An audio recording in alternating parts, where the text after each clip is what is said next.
to the Method Lab, to the METHOD Lab. I cannot hear you in my ear. Oh, that's why. There you go. I was going to say, I can't hear you. We switched it over. Let's do that one more time. They got the karate movie effect on Roxy. How the karate movies used to be, they look long. Yeah, the kung fu. Yeah, I don't know. Hey, it makes me look thinner, so I'm okay with that. All right, so figured that out. All right. We switched the mic location, but it's all good. We figured it out. Awesome. And this is Thursday. It is Thursday. Welcome, everybody. Join us on Messenger. I'm actually going to log in right now. Turn this shit down. Call, text, 414-502-9447. We are on www.1025mke.com. Radio you can watch. Like Roxy said, it is Thursday. We were scheduled to have Gideon in with us today, but he forgot that he has his community cleanup today. So he is going to be joining us tomorrow. Actually, and if you are out and about looking for something to do, they are doing a community cleanup. I think I put it in the chat room, the details for it. So feel free to link up with them. They have plenty of supplies that they can share, and just get out there for a couple hours, do something good. You know, the weather seems to be breaking, starting to get a little bit warmer out there. Cooperating a little. Yeah, so go ahead and enjoy that. Yeah. Hey, Roxy. Hey. How you been? I'm good. I was commenting earlier. He got a sweater on. Look at that. Yeah. I never see him with a sweater. I always see him like a polo or a t-shirt. Never. And he's a pullover. Yeah. I don't like those things. They mess up the hair. Nah, this one, man, it's been a while since I wore this bad boy. I bought this at Lambeau Field a few years back, but I outgrew it. So now it feels good to be back in it. All right. But yeah, it's one of my favorite sweaters. But and it was cold upstairs today, so I had to figure something out, because being under the blanket all day is not a Yeah. Not productive. No, not doing. not at all. Trust me, that was kind of me today, because I'm not in the morning shows on Thursday mornings, and I was just like, you know what, I need a rest. I need a nap, and I literally, like, from last night to this morning, I slept pretty hardcore. I moved around a little bit, but I slept pretty dang good. So, I've gotten into the bad habit that instead of watching TV at night to fall asleep, I start watching TikTok videos. And next thing I know, it's 1 a.m, and I gotta force myself to go to sleep because my brain is just engaged in all these damn videos. Yes. Emilio, ¿cómo está? ¿Cómo estamos, Crash? There you go. Larry is currently doing his montage, his Rocky style montage video for our rematch in Capicu. So, I did see Monk here yesterday, so you guys better get ready, because I've been watching a lot of Sesame Street, getting my 5s and 10s in place so we can play this game. Awesome. For you guys that don't know, we had an epic domino game here a few months back, here before the end of the year. So we lost. Unfortunately, we lost. Age prevailed. But we've been asking for our rematch, and they've been ducking us because we gave them a run for their money. So so Crash, we see you. They're afraid, huh? That you're gonna come back with a vengeance. Oh my God, domino games, man, they come on. It's fun. Yeah. So it's kind of funny because, like, I think, like, for me, baby showers are mainly for women, but when I was pregnant, when my daughter 20 years ago, whatever, our baby shower, the men came and women, kids, whatever. And I'm sitting there and we're all having a good time. And the women are talking, women and men, they separate, we chat, we talk, we bochinche, whatever. And my parents brought their domino table because they happened to be in Chicago that day. And so everybody was playing dominoes, the guys. And I'm sitting there like, y'all ain't even, I'm here with my gifts, all happy and saying thank you to my dad and my uncles. And they're like, you know, with their dominoes. It was like nothing. So, but you know what? They had a good time. I had a good time still. And I'm still grateful I got a lot of good stuff. And my daughter, pff, let me tell you, I don't know what it is about kids, but I ended up saving a lot. And I'm seeing what Crash keeps on saying. Yeah. Come on, you gotta be a humble winner, Crash. You gotta be a humble winner. He's not letting you guys win, lose not. well. He's not. He's not. We'll give him a run for his money. If not, we'll switch to spades. Uh-oh. Oh, what? Yeah, we'll switch to spades. I've never played. No? No. Spades it's fun. It's a fun game. Yeah. Very competitive.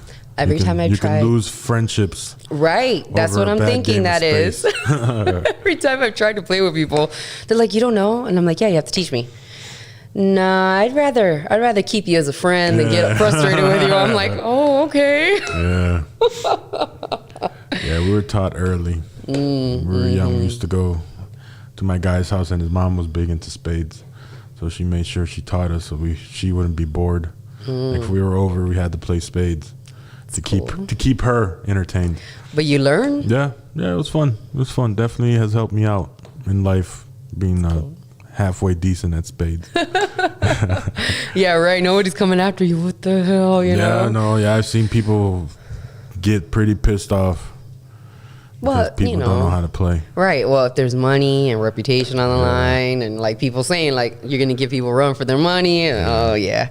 I'm really happy that like because you know our generation, we did not grow up with electronics. Yeah. So it was like checkers and then Chinese checkers and just everything else that was cards, carta. What is it? Yeah. Loteria. Cagao. I played a lot. I don't know if you know that with the spades. Okay, so it's just like. Oh my God. It's going through the deck, ace through king, but you cannot have the ace spade. Okay. That's ace of spade is the cagao. Like that's the poop in your hand, I guess, and say it in English. Yeah. But yeah, I played that. And there was another one. Puerto Ricans played it. It had like, it looked like tarot cards. God, I forgot what it was called. Okay. Was it rummy? No. It had Crash Might. No, it had like bates on it and like, I don't know how you used to play it. Oh, it's a different deck of cards. Yes. And I totally forgot how to play that game, but I used to play that with my cousins, and we used to get mad at each other as kids because you could steal a deck here and there. Yeah. It's sort of like rummy, but it's not. Yeah. Man, I forgot what it was called. But when I went to Puerto Rico, I actually bought a set when I was there, like just a beautiful card set, and I brought it home. And honey, since 2007, I have no idea where that thing is. So vamos a ver. Yeah, you'll find it somewhere. Right. Or my ex-husband has it. I don't know. So whatever. He kept a lot, but you know what? I walked away with my sanity. That's what I say all the time. Like, you could keep anything you want. As long as I walk away with my sanity, I'm all right.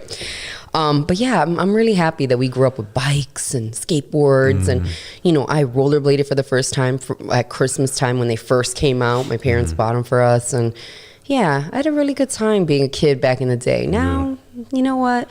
It's kind of sad, but, you know, even now I can't even talk. You know, I am overweight. But when I was a kid, I was skinny as a rail because I was running around and doing whatever I eat and run. And that's what I felt like I did.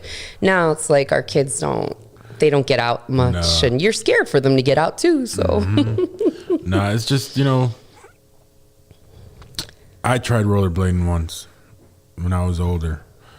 That shit did not go well. I was starting to get the hang of it, but then I went down a hill that was a little too steep and had to bail. I was like, you know what? Fuck that. I'm too tall for this shit. You know, I got into it because my guy Gabi, who's as tall as me, you know, but skinny, and he would just fucking glide with the wind, just be gone. I'm like, damn, man, you make that shit look beautiful. Like I want to rollerblade.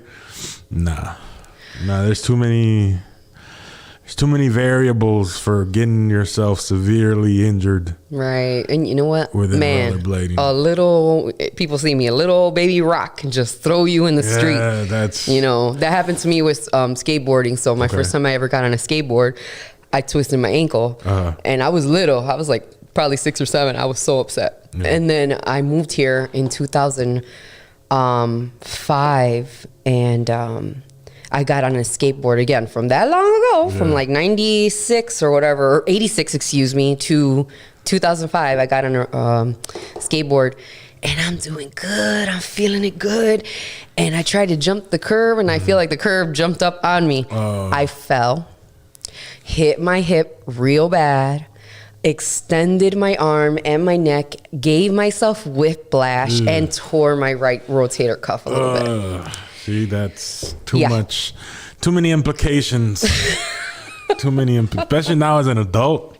It's like, fuck, if I go down, insurance ain't gonna cover it. Right. Like, I got deductibles. Ain't like I can run to mom and mom will take care of it. Oh, let's go to the doctor. You're all better. No, now you have to check yourself and you got to pay the deductible. Yeah, I said that when I was younger. I think we talked about this before. I wanted to do roller derby real bad, you know? And in the 80s, watching that on TV, these ladies were just like, man, it was like wrestling on roller skates. They would just roll around and clothesline each other. Y cuanta cosa. And I'm like, oh, man, I want to do that. And then as I got older and I moved here, you know, I had a kid, and then I was trying to have another kid, and I was like, okay, that's not going to work out. If I break, and I worked in a factory too at the time too. So I'm like, if I break my wrist or my leg or something, because I'm very accident prone anyway. So I'm not blaming it that they're so brutal with it. You know, they're so mean It's about a it. contact sport. Right, it is. So it would be my fault if I fell the wrong way and just, you know, and yeah, I just couldn't do it. But now as an adult, yeah, it's anything that you think of that you could get hurt. I don't even like going down steep hills because I'm like, my ankles, you know. It's so shameful, man. Definitely. It's, you know, when I got out, I wanted to do like semi-pro football and stuff like that, but that was always my thing. I was like, fuck, but if I do it, I get hurt, I got to go to the doctor, I got to take, you know, I should have done it anyways. Right, but, you know, I don't know. I guess the being a responsible adult took over. But, you know, I don't know. Maybe your family's a little bit different, but, like, there's times that I got hurt, and it was like, sana. It was like, you ain't going to the hospital. We're going to give you some freaking 7-Up, some soup, some noodle soup, you know? And, like, I had, they put Vicks on me and Vaseline, like a dog bit my nose. And they just put a little bit of gauze around it. Prayed over that, put some Vaseline and some like that red stuff. It was like iodine. I forgot what it was called, but like almost every Latino family had that. And they just put it on my nose, and it's okay. I have a little baby scar. I fell in the escalators when I was like 5, and it ripped off. Like literally, you know, you're a little kid. It ripped it in half. And again, they just put gauze and we're like, sana, put some iodine. You're good. I didn't go to the doctor. So I got a little baby cross on my chin. But yeah, I don't know. When people told me they used to go to the doctors when they were little, I was like, oh my God, look at you living on Rich Street. Right. And that's back when copays weren't a thing. Right. You know, now you fucking go ask if they're open and they charge you $30. Right. You know, do you have insurance? Well, it's going to be $100 right now. Right off the gate. Right. You know, before anybody can see you. If not, you can be transferred to the next doctor. Oh, yeah. Which, you know, they do say that, like, when you go to the hospitals and stuff, even if you don't have insurance, you have a right to be seen. But, I mean, if you're going to a walk-in clinic, that is on your own. You really are at least cognizant enough to pay for it or whatever, you know? Oh, my goodness. But, yeah, ever since I've gotten older, I've just become a little more chicken with my body in some respects. I don't like it. Oh. I don't like it. I used to be the guy that, let's fucking do it. Whatever. Now I'm like, I'm going to wake up sore. like I didn't stretch. I haven't been drinking water. You know, I was like, Yeah, it's like we're roller coasters. Getting older. I don't want to say the word old. We're maturing. We're maturing. Yes, we're maturing. Yes. We're maturing. But yeah, I used to love roller coasters when I was younger. And I was still afraid of heights, but now I'm more afraid of heights. And the roller coaster just, I'm more than double my size as well. So I'm like, I don't feel comfortable like just having everything go up and down and around. And I'm like, I enjoy roller coasters, but same thing. I'm a big guy, so I'm either, for the ones that are super extreme, I'm too tall, and for the ones that are kind of normal, I'm too big. You know, so I really don't do roller coasters, but I used to get on them when I used to take the kids and whatnot on vacations, you know. But yeah, roller coasters are fun. No. I have too much of I'm fraidy cat. No lie when it comes to those things now. Before them fucking them long ass lines though. That's what I'm afraid of when it comes to the roller coasters.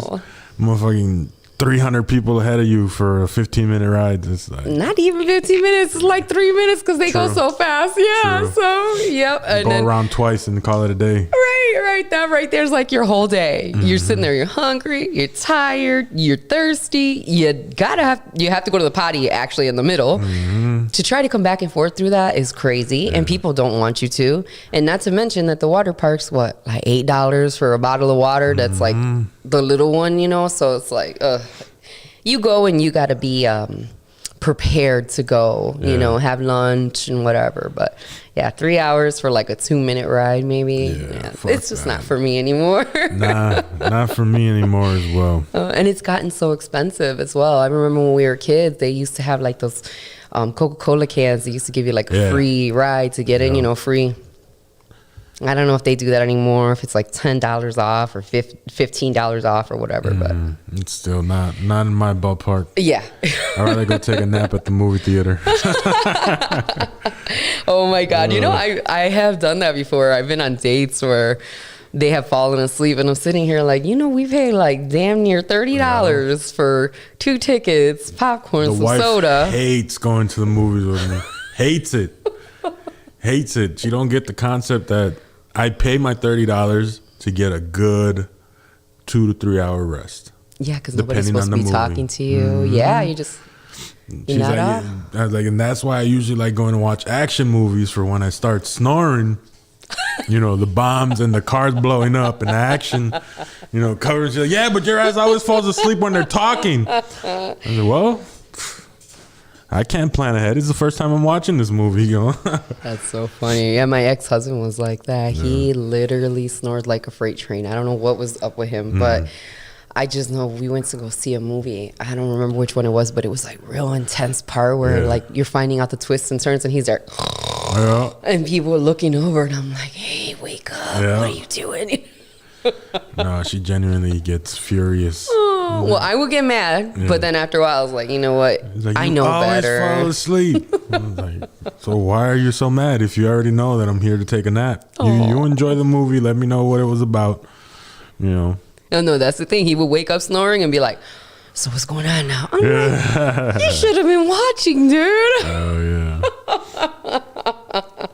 Yeah, I feel like, with COVID and stuff, entertainment is going to be a tough one this summer. I mean, we're going to have events and things like that, and we're going to go to different things, but definitely more, I would say, either you're vaccinated and you feel a little more confident, or you're not and you're still social distancing, which we're supposed to anyway because there's so many variants now out there. But yeah, like I'm kind of ready for outdoors music. I'm ready for that, Yes. So I don't know if you know at the State Fair Park, they do Wednesday nights, like a different kind of music night. Okay. There's like jazz and rock and country and different nights, different people on Wednesday nights. So that's pretty damn cool. And it's free. Okay. You bring a little chair or whatever, and there's a bar there and it's free. And you're enough from the stage. Even before COVID, you stay enough from the stage and it's pretty cool. And then I don't know if they're doing jazz in the park. It's in... They canceled Bastille Day, so I think those are all the same organization that puts those on. Okay. So that might be canceled. But there's a lot of things that have been canceled that now that we're a month later from them announcing that it's canceled, that they're starting to reconsider. Like even State Fair is starting to reconsider. I think they're going to do it this year. Yeah, I thought I heard yesterday on the radio. I'm like, oh, okay, that's cool, but...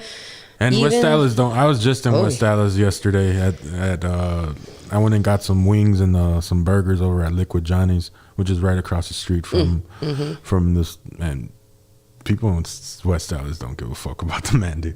They don't wear masks. They don't even carry them. They don't, but they stay to their. It's not like they're reckless. Like, oh, I'm in here and now I'm coughing and jumping from table to table. Like, they go in, they sit, they stay to themselves, and get up, pay just like anybody else. It's just that's the one thing I'm still on the fence with the whole mandate at eating places, because you are in a, even with social distancing, you know, skip a table, whatever, you're still sharing That the air. Like, if you know anything about air and circulation, if they have the vent running, it's pulling all those particles through the air. You know, so it doesn't really make sense.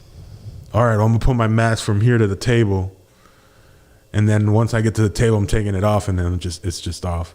You know, people are walking past me, people are going to the bathroom. You know, it's like it doesn't have that much logic to it, to me, in the restaurant environment. You know, but Yeah. But you've seen those, like, a lot of restaurants have like a outdoor seating, but it's a freaking tent. You sit, you're in the same air. Yeah. It's just outside. yeah, it's like a placebo. Right. It's just like to make you feel good for the, you know, the thought, but it's not. It doesn't make sense. You know, if you're at a movie theater, then okay, it makes sense. You know, we sit here with our masks on, whatever. You know, but even then, you know, it's like when you have to take it off or something, or you are able to take it off, it's like you're in the if it's in the air, it's in the air, and you're not. There's no escaping it. Man, you're scaring so many people right now. Yeah, but it's the truth, though. It's true, because the like truth. the mask is just to prevent a little bit more spread. It's not completely preventing it, obviously.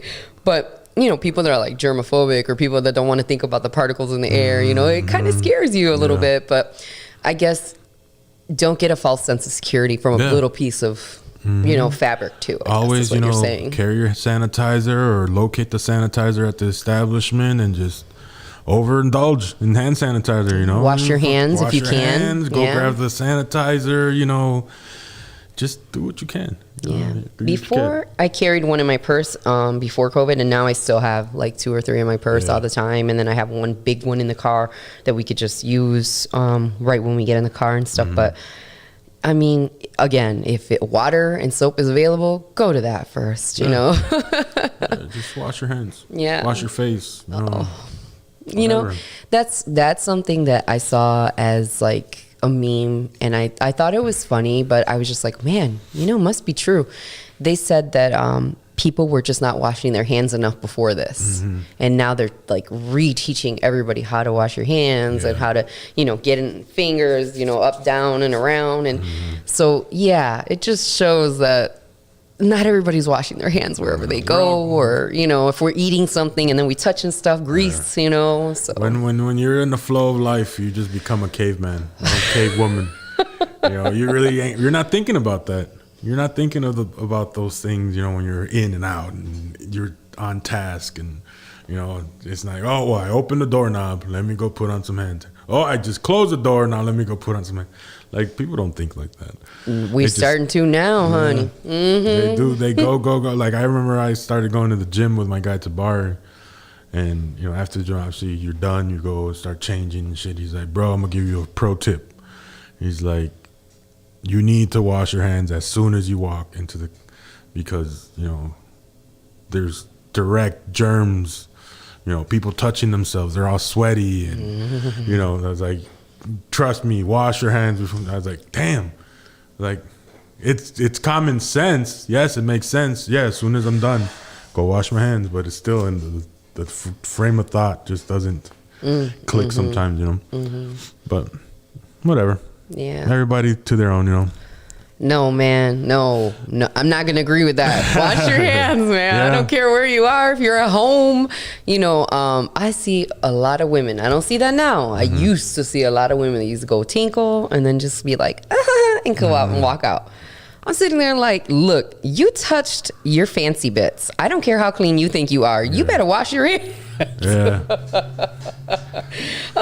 No, wash your hand. That's like, that's basic since beginning. Like, we say common sense, but yes, it's basic. You know, when you were a little kid, it was like, wash your hands, you know?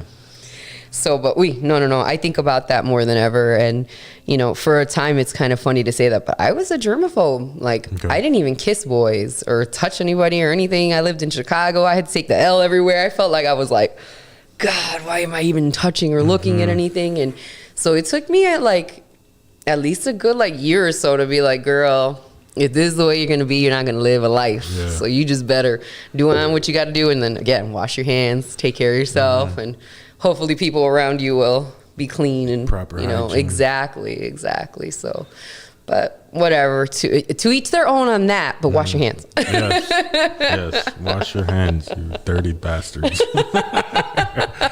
Ay, Tito. And it was so cute. They were talking about this earlier. Larry, we miss you. I don't know, maybe I'm Larita or something, but I'll never replace Larry, and that you got your fans and they love you. So it was really funny they were making fun of that. I'm like, wait a minute now. Larry will come and he's going to sweep it off the feet with Gio because these guys are the power duo here, We'll still have you on, Roxy. We'll still have you on. I'll visit here and, say hello, It's just a different dynamic because Larry's so not necessarily outgoing. It's just his ability to take in information is a lot more efficient than mine. Like me, if it really doesn't interest me at the moment, like I'm not one to go and try to find shit. Like Larry likes to be entertained, so he's always on the search for something funny, something informative, something to captivate him. I don't have that gene. I'm just so focused on what I want to do and how I want to do it that anything else kind of just bounces off the shields because I got the tunnel vision. Wow. Unless he's the one that's forcing it on me. Right. But it works out because he usually throws weird kooky shit that I didn't know. But it works out. Yeah, definitely. And maybe you're one of the few adults that doesn't have like ADHD or whatever, because I know everybody else around me. And we talked about that yesterday. A lot of people run around undiagnosed, and I'm pretty sure that I have my moments of, or if I have it, because I know for sure that sometimes it does take me a lot to focus on one thing, but for the most part, I am pretty the other thing is we multitask like crazy. Yeah. And I think that right there has made you not really focus on one thing. Yeah. So the attention span is it's a very modern problem that affects all of us. Right. Because now the kids are developing a fix for attention span because they just learn that much quicker. Like you might think like, oh no, they're jumping from place to place. Like no, because they literally just saw that, learned it, and they're done. They're ready for the next thing. They moved on. Us as older people, like we get there and we're like, huh? What? I'm supposed to learn this how quick?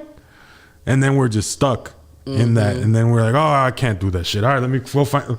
Oh, what? I have to learn. Like we just hit that barrier where, unless you can train yourself to get through that and really stay focused, like it's just so much data coming at you that your brain chip is just not able to process digest it fast, and process it as fast as a 7-year-old, or even when OG brings his kids here, like them boys are doing homework, they're watching the YouTube video, they're over here playing the game, like all on one device. I'm like, damn. Like you eat chicken nuggets and fries and sipping the soda and doing all that and playing a game and doing homework and watching a video all at the same time. Like I turn on the TV and it takes me forever to even pick something to watch. Well, there's so much options though. So like I'll spend an hour. The hour that I would spend watching something, I spend it trying to decide what I want to do. And that's a fact. That's a reality. Yeah. I have that too because I have Netflix, Tubi, and IMDb TV, and we have Disney. I don't remember. We have something else. YouTube too. Yeah. So I will go through it and be like, okay, I feel like that. I feel like that. I don't feel like that. But I save things to my list that I want to see later. But yeah, it's taken me like at least a good hour, and everybody's like, can you just pick something already? Right. And then, better, I will be like this, watching the movie. Yep. Because I don't focus no more on just one thing anymore. That is very sad to me. I feel when I go to the theaters, I'll watch. Because hell, like I said, I just paid a lot of money. I'll sit there, I'll eat my little popcorn or my nachos, and I'll watch. But now that we're home, like I don't feel the need to like really focus on Yeah. one thing while I'm on my phone. If it too. really interests me, I'll just start it over. Like I think I've been watching a movie for like a week straight. Oh no, what movie? It's a foreign Japanese like mob movie. Oh, okay. But it's really good from the parts that I've seen. Like I've literally been in front of the TV from start to finish about 3 times, but probably only caught about 3-4 parts of the movie. Because I'm same thing on my phone, looking at Facebook feeds, like I don't know. We have to. I guess it is what it is. I really not much we can really do. I except for- apologize. I'm looking down. My dad just called me, so I have to text him no, back. no, that's So fine. trust me, I'm not. No, that's fine. I'm not trying to ignore. But yeah, is it goodness, is it subtitled? No, actually, it's Oh, English dubbed. It's dubbed. Okay. It's English dubbed, and it's a really, really good action-packed movie. But I just don't have the attention span for it, or I do. I just choose to be multitasking, like you said. But I wish I can hone that multitasking skill and actually be productive with it. Right. Because I know people that can watch a movie. Like I said, like the kids, they can watch a movie, they can edit, they can send emails, they can do this, they can do that. Like me, it's like I have to, when it comes to editing, it has to pull me in, or else I don't feel like I'm doing a good job at it. Okay. When it comes to my edits, like if I don't get in that zone and everything else kind of just moves out the way, like I literally feel like I'm not doing my job right because I feel like I'm not in that creative space that I need to be. Okay. Because then I see it next time I come to my work table and I look over what I did, like that was pretty lazy. I don't like that. But it's a process. It's Right. a definite process. Well, it's pretty cool that now you're seeing with Gio, you're getting 100% of the guy because he gets into his dome of work and he stays in there, Man. and he's not lazy about it. But if he sees he didn't like it, he goes back to it. That's pretty Yeah. awesome. Not many people will say that when they edit or Yeah. do anything like that, electronics, technology stuff. Yeah. Yeah. And it says, it's I take it with a grain of salt because, obviously you can't be overly harsh about something that you didn't do, like you take what you did and then you work upon that. But that is one of those things that I need to clean up a little bit, my time management. Okay. I think time management is, I become very complacent. Like I know I can do the work with, half an hour left. Like I know my threshold, and that's kind of a gift and a curse because I know if I get to this point, I can still complete it and it's still gonna be to my quality and to my liking. But I know I'm gonna have to, all right, no distractions. Now we gotta get this shit done because there's no alternative, But with my time management, I like to push the boundaries to get to that point. I was like, should I just sit here and just, diddle on my phone, not watch a movie, or should I just lock in? If I'm not feeling it, I'd rather just diddle on my phone than locking in. But we all have that. Oh yeah, I know I have that too as an artist, as an artist, crafter, DIY person, let me tell you, I've got my brain in like 5 different directions, but when I do sit down on one thing though, I tend to do that. But it's like I have a lot of paintings in the house, in my studios and stuff like that, but they're done, but they're not completely done because I hadn't varnished them or I didn't put my signature on them or something like that, but they're done.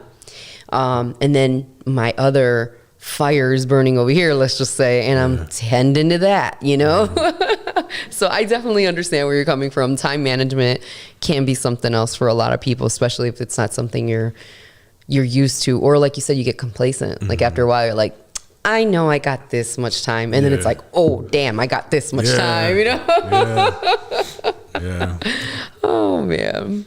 It'll be like that though. I think that's with anything, you have to, especially, it means a lot more for us, I guess, in a sense, because, that's what we live off of, or that's what we're doing, you know. So kind of putting it to the off, or putting it on the back burner is like putting yourself to the back burner, you know. But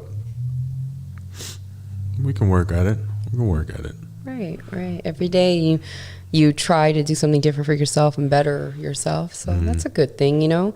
And even if you don't have that energy, you know that you're still doing as best as you can. Yeah. So Yeah. good. If That's you're good. lucky enough to get another day, you have another day. Right. Work at it. You just Right. gotta, like you said, improve. Improve and be at task. You know, ain't nothing really more you can do outside of that, unless be really mean to yourself, or be really down on yourself and hold yourself. You know, that in itself, then you get like, oh no, I can't do shit. I remember I lived with my kid brother when he was young. Like, if he wasn't a perfectionist, if he couldn't do shit right away, he was like, oh, I can't do shit. Like, at 10 years old, he would just be so furious at himself, like, I can never do nothing right. And how it would affect him. Like, he would literally be mad at himself and not want to be with himself. I was like, you can't run away from yourself. Like, you pissed off at yourself for not being able to shoot a jump shot and make it every single time. I was like, just relax. But then that's also been my thing. I'm the relaxed guy. I'm chill. Like, no, not necessarily a sense of urgency that's not there, but it's just I'm more relaxed, you know. And then there's people that are, no, it's gotta go. So, healthy balance. Right. I think I have those moments where I'm super critical of myself, and I'm just like, I need it to be this way. I need it to be this way. Especially, I would say with your editing as well. You're making art. You're creating art. And hi Amber, hon. Hi. Oh, hey, Amber. Hey. You're creating something with art, and you see it in your head one way, and when you put it down on a paper, or canvas, or wherever you're doing it, it doesn't necessarily look the same. Yeah. And it can bring you down. It can be like, damn it, I didn't get it the way I wanted it, you know. So It looks less like a tiger, more like a liger. yeah, we all trying. We're all trying. I know that for sure. Especially as an artist, you were going to be your harshest critic, definitely, and whatever that you do. And I kind of am a perfectionist sometimes, and it's like your brother. I let that get in the way, where if it didn't come out perfect the first time, I'm not going again. But you know, it's not supposed to be. It's not supposed to be like that, you know. She said, "Did y'all check out that book? I liked it." She must have read the Amelia Pace book, The Lone Bird. Lone Bird. Yeah, that's awesome. I'm glad you did. I have yet to check it out because I was actually working on something for Eleazar, so that was pretty cool. Yeah, as soon as I got out of here, I jumped into a meeting, so I kind of forgot about it. Yeah. Yeah, no, I actually do want to either purchase it or, you know, even just read it, see if they can, you know, pick it up at local libraries. Because she said she wanted to branch out that way, and I think that would be amazing to have anywhere, you know, for people that are needing more books and things like that. I think that's something, like, I know when I lived over on the north side, over in the Wauwatosa area, or even when I stayed in Bayview, was how common the neighborhood book shelters are. Like, I think that would be dope to do something around here, you know. Yeah. Yeah. We do have something a little like that in front of the daycare. Oh, yeah. There is a little There book is. thing But there. I think it's more like for resources, isn't it? I'm not exactly sure. See, I haven't checked it out yet. Now that I got Max and I have to walk, now I get to scope a little bit. But I have driven around and seen that they have some sort of collection or library box there. Yeah, there was one in Bayview that I was that I walked by, and it's by a mobile or whatever. And I'm not gonna lie, I walked by it and it had a little sign that said, "Don't take anything out of here. It has bed bugs." And I'm like, "Oh no!" I left that, and I was like, "I didn't touch it." Yeah, no. I'm not sure who maintains them, but there is one in Wauwatosa that I remember on Milwaukee Avenue, and big spiders were in it when it was summertime. Yeah, and I'm like, I'm not really too afraid of bugs, but I'm just like, why stick your hand in there? You know, I was like, end up like Spider-Man. You know, if that would happen, let me tell you, a bunch of people would try. Right. You're going to get a rash. Right. Right, brown recluse. Yeah. Have you seen what those do to us? They're here in the Midwest as well. If they bite you, it's like, I'm gonna say it's corrosive. Like it makes a hole in your skin. Oh, like shit. it can make, it can be. It's like acid, basically. Okay. Ugh. It coagulates the blood type of. Yeah, it messes with you. And I've gone on Google and stuff, and Yeah. you could see people's hands and feet because, so they're here, like I said, in the Midwest. They live in like darker places, so sometimes they're in your closets or underneath your bed. So like we don't live like in the Pacific Australia. Northwest over there, or even Australia too, where you have to shake.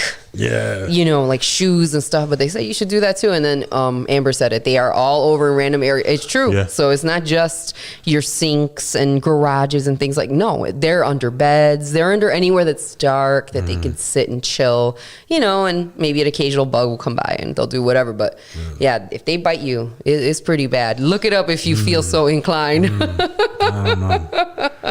I'm gonna stick to the Spider-Man. Okay. Yeah. Yeah, those things are no joke. Fleas are also not cool either. Fleas? Yeah, fleas.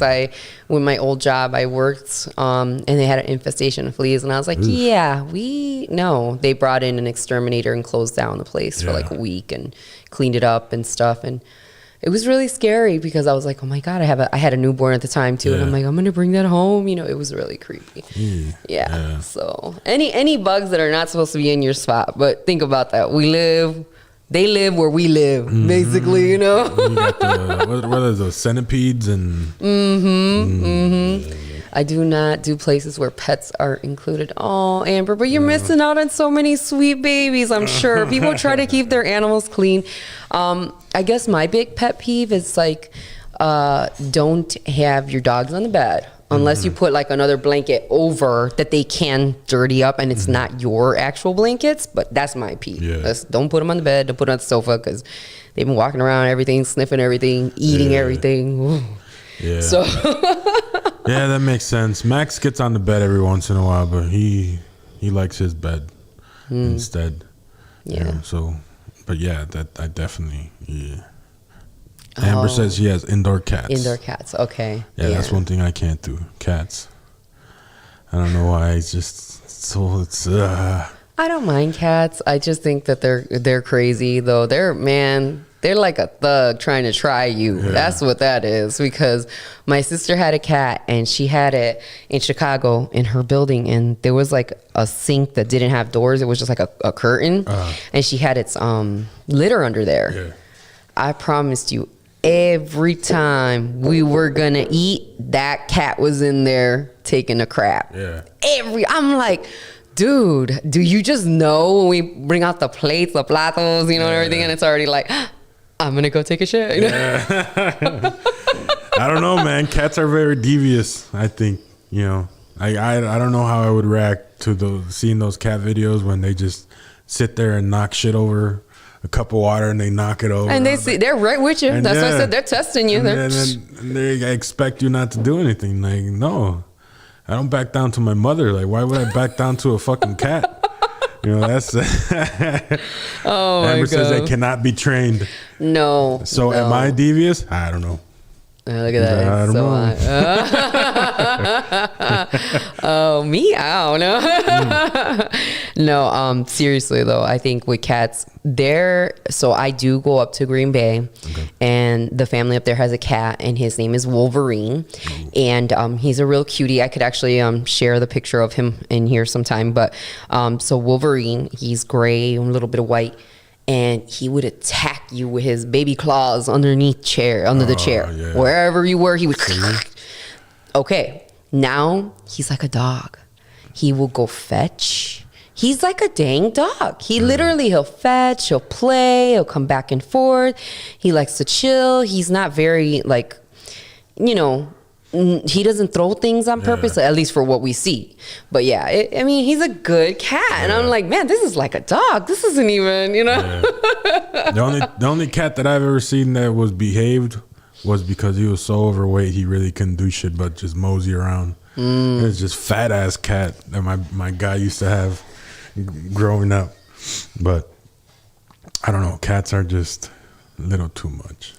Yeah, I know. And then my friend, see, and you also have to be very careful if they're like an outside cat, because see, Amber said her cats are inside, but like they carry that like disease where, you know, they scratch you and it like gets in your blood or whatever. And so one of my friends just recently, he like his finger got as fat as a sausage because a cat from the outside scratched his finger. So yeah, he wasn't happy about that. Yeah, my brother up north, he has cats. And he was never a cat person, but now he has 2-3 cats and 2 dogs. But Simba, the little guy, he found him. It was like a barn cat. And he tried, you know, it's just a wild ass cat. Yeah, the feral ones. And he fucking disappeared once. He disappeared for like a month. Like he was sad. He would every morning he would open the door and yell, "Simba!" Just hoping for the cat to come back. And after a few weeks, I was like, "Look, bro, man, Simba probably, you know, got picked up by a coyote or something." You're not even making it better. Tell him, you know, he was like, "Yeah, you're right, bro. He's probably gone, man. I just hope it was quick." And a few weeks later, he's like, "Bro, Simba's back." He was all fucked up. Fucking like his fur was missing. His tail, like half the fur on his tail was missing. He put up a good fight for whatever was trying to get him. He came back and he nursed him back to health, and now the cat doesn't go outside. He's like, F that. He's I like, almost "Fuck died. that. I'm a house cat now." Like cats are. Oh. Yeah, I've seen cats like that where they're just really fat and like roly-poly and they're just like whatever. I don't remember what I think it was like in Mexico or something. It was one of those cat videos. Yeah. And it was a cat that he was really big, like Garfield, and he was just sitting there like plumped over, and a freaking mouse just came, looked at him, touched his face, and then ran, and the cat's like, Whatever. I can't even chase you, you know, Tito? Oh my God. She said, Amber's like, Simba was trying to be hood. He probably was and got his ass cooked. By a fucking bobcat or some shit, because he lives out there in the forest. So who knows what type of feline or animal got to his ass. Tito. But he made it a few weeks though. Oh my goodness. Hey. I give it to animals though, because think about it. Nobody taught them how to live. They're out there. They're just doing what they got to do. Off of instinct. So, yeah, we live in their spots again. You know, it's like the insects as well. Like my family, they go up north a lot, and man, no lie, it's bananas. They said there was like I don't know if it was like a black bear. I think they said it was like a black bear wasn't that far. They were walking in a trail, and they happened to look over, and they're like, "Oh shit." And they ran. They said they didn't give it a chance to come towards. They just ran. Like they said it wasn't paying attention to them. And I'm like, that's probably your best bet. Yeah. It wasn't paying attention to you, and then you caught it, and boom. Yeah. Hell no. Hit it. Yeah, that's like my brother said as well. Like a month ago, he was like, I was outside and I just saw a set of eyes. He's like, oh, well, it's a coyote. So he went and grabbed his gun, you know, because they have a lot of coyotes to keep them away, to put them down. He's like, when I pulled my gun and I got in front of the scope, then like 15 or 16 other pairs of eyes popped up. So it was like a pack. I was like, I literally I feared for my life. I was like, damn, you're a fucking Purple Heart recipient with a rifle and magazines ready to take down. He's like, no, like it's different when you see one set of eyes and then like, bloop, bloop, bloop, bloop, like just sets eyes just show up. I was like, damn. That's They're scavengers. They don't play. They'll come at you and eat you in like, one whole pack. You'll get 4 or 5 of them, but the motherfucking 10, 12 of them, they gonna drag your ass into the woods. He's like, yes. He's like, I did not move whatsoever, and then I just got up and bolted in the house. I was like, fuck. My friend, she lives in Fredonia, and she has chicken. You know, they have chicken eggs and stuff like that. Free, you know, they're free range. You know, they run around, they do whatever they want. And then she has like a coop, it's like big. She got a big yard. And she let them run out and this and that. And then she said she came back, and all of a sudden you see feathers and like blood. And she's like, something got to it. And then there was another one. I don't remember if it was she gave them really funny names. I think it might have been Lucy or Betty White. It was a big fat white chicken, and his leg was all jacked up, and she had to like put a splint on it. And yeah, she's like, there's just ruthless animals around here that are willing to even go through the fence to try to get whatever that it is to eat it. So nature, man, nature's I like watching those nature. Like I grew up on the old National Geographics when they used to show the lion Taking on the attack wildebeest. the wildebeest or the zebra. Like that shit intrigued me. Now you can't show that shit unless you're on like an Instagram page or some shit. But I still enjoy those. Seeing that how real nature can be. Like that, that is insane. Visually insane to see that, but to know and to keep your life in perspective that it ain't sweet, it ain't old McDonald out there. Right. Nature is a beast. Australia is one to tell you right there. They're outnumbered by bugs like crazy. Animals, like just Amber anything. said, shit. Even here in what did she say? Columbia, South Carolina. See, flying roaches, lizards. Like down in Texas, I was that's not for me. in Florida, and I saw they call them kissing lizards because they're just little baby things, and they're just running around, and they kind of just like smooch each other and run around and do their thing. And then when we went to Puerto Rico, I could not believe it. So my cousins used to mess with us when we were little. They're like, "Oh, the cockroaches are huge, like a chancla, and they'll fly." And I never believed them. Yeah. And then when we went to Puerto Rico, like I think it was 2007, and we saw like cockroaches just hanging out like Joe's apartment. They're like, "Hey, what's up?" They wouldn't even move for you. Really? Like, they were like so we stood in a villa, and they're right by the ocean, and they have a pool, which I'm not even sure why I have a pool when you have an ocean, but whatever. And they were just like round the pool, and it was dark. And we walked towards the bar to get like a big coco, and when we came back, I know when we were going, I heard, and I was like, "Oh my God, Mom." And I had flip flops on. I'm like, Mom. And then when we came back, I had my phone. I wish I would have never. But they were literally like, "What's up? What's up?" They did not move. They didn't even care. I was like, "All right, cool." No, that's not for me. That is not for me. The big ass apart. Ugh. Yeah, but we have in this building and in my studio too, where I paint, there's a lot of centipedes here. But are there?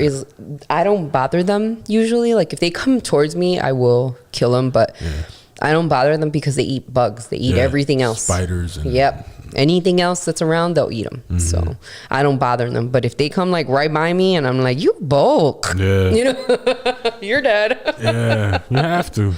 Yeah, you have to. You so. can't save every living thing. Well, I mean, that goes with being and then it just feels like what mood I'm in, because sometimes I might pick them up and, all right, I'm just going to throw it outside. I don't know. Or sometimes I just, test your luck. You're going down the sink or the toilet. Which one do you want? And it's crazy because they fucking survive. I flushed plenty of bugs down the toilet and just happen to come back to the toilet a minute or two later. And you see. And it's just like, damn, I flushed the shit out of you. You fucking made it. At that point you're like, all right, I'm just gonna let you do you. Go find wherever you obviously made it this far. You passed the challenge. Yeah, I'm down with killing like the pesty bugs, termites and fleas and things. Uy. Pero bugs are like a spider. Like I said, if it's in the corner of the room, I let it be. It's again, we are sharing a space. We're in their space as well, so I don't bug them. But hopefully, they don't bug me. Right? Fucking bugs. Which you've seen that before, right? They're like, if you sleep with your mouth open, you've already swallowed so many spiders and bugs. Who measured that? Like, who had a camera on them and said, "In a year, I ate this many spiders"? Some fucking weirdo. Some weirdo. Oh my God, scientists! Probably. Hey, we love y'all for your leaps and bounds with things, but that was just a weird off the wall. Yeah, I Who think knew it's to all eat? bullshit. People just come up with random ass shit. Oh God, I don't want to think about it though. I still don't want to. Because then you just gross yourself out, Right? And you're like, either just gonna keep doing what I do or be grossed out. Right. Well, I'm supposed to sleep with a CPAP mask on, so hopefully that's gonna cover up as much as it could. Yeah. Oh my God. Okay. What up, Mike? Okay. Hello, Mike. How you doing? Oh my God. Yeah, Amber. I brought up Joe's Apartment. Have you ever seen that movie back in the day? It was an MTV film, and it was Chris O'Connell, Jerry O'Connell, one of the O'Connell brothers, whatever. And basically, he was in New York trying to live a good life. He came from like some other little town, and as soon as he got to New York, they're like, "Oh, you're gonna get robbed." Yeah. Boy got robbed as soon as he walked out the bus station, and then I don't know how he fell into this, but he got into an apartment with an old lady where she used to live. It was like kind of hoarderish, and the damn cockroaches were animated. They talked, okay. they laughed, they did things, they sang. It was damn hilarious, but it was gross at the same Man, time. 90s, such a great time where you can just be creative and do whatever. That was my first DVD, Who actually. Framed Roger Rabbit and all that. It's like, try to make something like that now, and it's just, it tanks. But back then, like, that was the adult movie. If it was a collaboration of animation and Like Cool World. yeah, like stuff like that, like people were digging that. You know, They're trying to do that now, like with Son of Zorn, I think it was like on Fox or whatever, and it was like a guy that he looked kind of like a Viking Lionel looking dude with a sword and shit, and he was a father to a real kid. It was just really Okay. weird. It was a very weird. I love adult animation, but I couldn't get past that Yeah. for some weird reason. So, but yeah, let's see. Amelia, I loved your book. Oh, that's so sweet. I'm glad she's giving more props out. That's really awesome. oh yeah. Yes, oh, yes. Mila is in the Yeah, chat. because Hey, Jerry Mila. O'Connell, she knew who it was when I said that, Joseph Hartman. I'm gonna have to check that out. Yeah, and like I said, my first DVD. So that tells you Okay. about how long ago that movie Yeah. came out. And I mean, I would say it's still just as prevalent, you know, and all that today, even though it's all jokey with the roaches. The guy's trying to have a better life and do Yeah. better, and like politicians are trying to, and like rich people are trying to like buy up the neighborhood and knock stuff it's down. a gentrification movie. Yes. So very, very cool, crazy movie that still has some kind of references of things that are happening now. And so For me, it was there was two movies.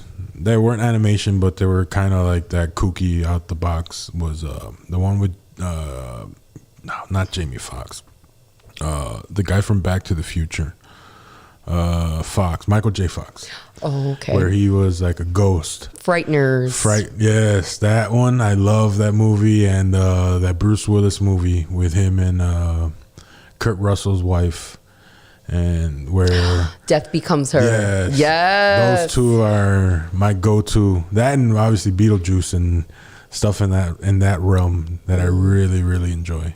Yeah, the 90s were just a boom of like, either it was a really good movie or you're like, oh my God. But for the most part, most movies that came out were pretty jamming, you know, Yeah. pretty on it. And I did enjoy those movies as well. Yeah. Death Becomes Her is just so classic, you Yes, it know. is. It's- I feel like, man, if I wanted a potion like that, you had to take care of yourself. So, you know, Right. at the end, they were like just They're all heads, you know. deformed and yeah, that movie is. Oh my See, God. Amelia says Death Becomes Her. Yes, that's All definitely. right. Definitely the movie, you know. And then you had stupid shit like what was it, Lawnmower Man, or Yeah. you know, where it was like a sci-fi horror. Yeah, because you know what? That was taking us into like virtual reality and like computer animation and stuff. Yeah. So yeah, I mean, I have to say I liked it for the technology, Yeah. but I didn't care for it because the premise was really crazy. Yeah, at that time. Yes. Now it's like, oh shit, okay, you're stuck in virtual reality. Right, It's like, right. fuck.